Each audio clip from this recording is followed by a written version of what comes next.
यो तपाईले देखिराख्नु भएको मन्दिर मंगस्य नगरपालिका वडा नम्बर 13 डाँडीगढेमा यहाँका स्थानीय नागरिकहरूले आफ्नै लगानीमा निर्माण गरेको मन्दिर हो। यो मन्दिरको केही दिन अगाडि मात्रै उद्घाटन भयो भव्य पूजाआजाका साथ। हामीलाई पनि निमन्त्रणा थियो, हामी कारणवश अर्कै कार्यव्यस्तताले गर्दा आउन पाइएन, तर 1-2 दिन ढिलो गरी हामी पुग्यौं। असाध्यै राम्रो गजब मन्दिर लाग्यो मलाई। झन्डै यहाँका वडा अध्यक्ष हिक्मत बहादुर बोगटीज्यूले हामीलाई भन्नुभए अनुसार यो मन्दिर झन्डै 32 लाख भन्दा बढीको लगानीमा हो। यो मन्दिरमा कुनै पनि सरकारको लगानी छैन। यो मन्दिर यहाँका जो डाँडीगढेमा बस्ने जो दाजुभाइहरू हुनुहुन्छ, डाँडीगढेमा बस्ने दाजुभाइहरूको व्यक्तिगत लगानीमा बनाइएको मन्दिर हो। यो म हजुरलाई जानकारी गराउँछु। किनकि यहाँ यो डाँडीगढे टोलमा जति पनि दाजुभाइहरू बस्नुहुन्थ्यो, उहाँहरू सबै दाजुभाइहरूको लगानी छ यो मन्दिरमा। यो डाँडीगढेमा बोगटी बस्नुहुन्छ, विष्ट बस्नुहुन्छ, कुँवर बस्नुहुन्छ, बिक बस्नुहुन्छ, यसैगरी भुल जातको दाजुभाइहरू बस्नुहुन्छ, परियार जातको दाजुभाइहरू बस्नुहुन्छ र अर्को कुरा यहाँ धेरै थरीका जातका दाजुभाइहरू बस्नुहुन्छ यो डाँडीगढेमा हैन। भाट यसरी बडुवाल हैन, उहाँहरू पनि बस्नुहुन्छ अरे यो टोलमा, यो डाँडीगढे टोलमा।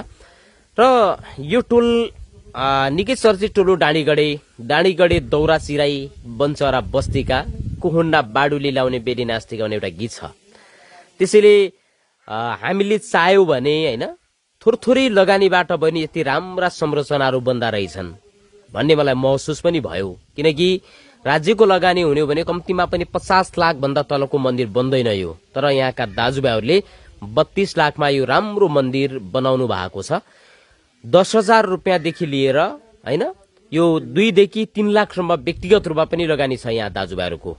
स्वदेश तथा विदेशमा रहनुभएका, विशेष गरी अझ भारतमा रहनुभएका दाजुभाइहरूको लगानी यो मन्दिरमा छ। असाध्यै खुसी पनि लाग्यो। र डाँडीगढे यो धेरै राम्रो ठाउँ, यो पिपल यहाँनिरै छ हैन। अर्को कुरा तल पनि पिपल चौतारा छ। यो पुरानो मन्दिर हो अध्यक्षज्यू, यो पुरानो मन्दिर हो हैन। यसकै अहिले जालपादेवीकै पुरानो मन्दिर हैन, पुरानो मन्दिर हो। अनि यो खासमा मन्दिर बनाउनु पर्छ भन्ने सोच चाहिँ हजुरमा कसरी पलायो? खासमा तपाईहरुले यो मन्दिर चाहिँ यति राम्रो बनाउनु भएको छ अध्यक्षज्यू हैन, यो यसको चाहिँ कसरी सोच भयो हजुरमा? अब यति ठूलो लगानी कसरी सम्भव भयो? यसै क्यालकाटामा नन्दा बोगटी इन्डियाबाट आउनुभयो।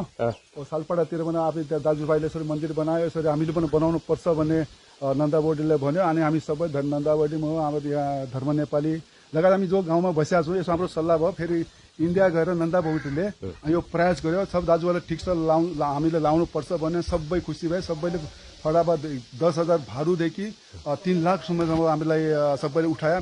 अनि परिवार सबै आफ्नो परिवारका जिम्मा लिएर सबैले यसरी हामी सफल भएको छौँ। अनि यसमा नन्दा बोगटीको बढी मेहनत भएको छ यसमा। अनि सबै हामी दाजुभाइका यहाँ गाउँका सबै युवा केटाहरूले दैनिक हामी बिहानतिर काम गर्ने, आफै खट्ने यस्ता काम गर्यो। अनि यो साह्रै यो समाजलाई पनि नन्दा बोगटीले चलाएको हो। अनि उसको मेहनतले काम गर्यो, रात दिन आफ्ना बालबच्चा छोडेर पनि इन्डियामा नोकरी छोडेर यहाँ आएर गरेको हो। यता कृत्य बोगटी पनि आउनुभएको, उहाँले पनि आफ्नो तराईबाट आफ्नो रासन पानी लिएर केही दिन बस्नुभयो, केही बाध्य केही काम गइहाल्यो। तर सबैको डाँडीगढका सबै जाति जति हामी जाति दाजुभाइ बसेर मिलेर गएका छौँ, कुनै पनि जात विभेद यहाँ भएको छैन। सबैले मिलेर सबैले तन मन धन लगाएर मन्दिर बनाउनु पर्छ भनेर सबैले लागेर हामी यो मन्दिर बनाउन सफल भएका हौँ। यसको लागि सबै यहाँ गाउँवासीलाई सम्पूर्ण जाति जति जाति बस्यो भने हामी सबै दाजुभाइ हौँ, सबैलाई म धन्यवाद दिन चाहन्छु। यसरी हामीले अन्य केही बाहिरको मान्छेहरू चन्दा गरेका छन्, उहाँहरूलाई पनि म हृदयदेखि धन्यवाद दिन चाहन्छु।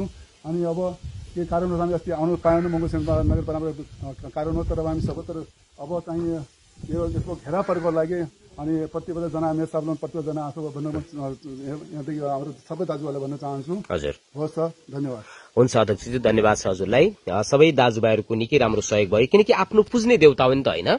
आफ्नो जन्मभूमि अहिले कर्मभूमि जहाँ भए पनि, जो जहाँ बसे पनि आफ्नो माटोको माया लाग्छ नि त। त्यसैले यो क्षेत्रका सबै दाजुभाइहरूले हाम्रो आफ्नो कमाईको थोरै लगानी पनि यहाँ खर्चिनु भयो। असाध्यै खुसी लाग्यो मलाई।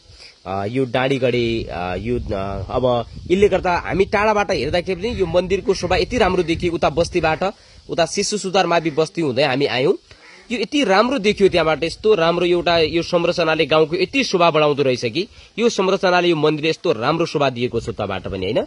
यो धार्मिक हिसाबले पनि यहाँका मान्छेहरू असाध्यै लगनशील रहेछन्, धार्मिक हिसाबमा निकै आस्था राख्दा रहेछन्। आफ्नो पुज्ने देवतालाई यसरी लगानी गर्नुभयो दाजुभाइहरूले, मलाई खुसी लाग्यो।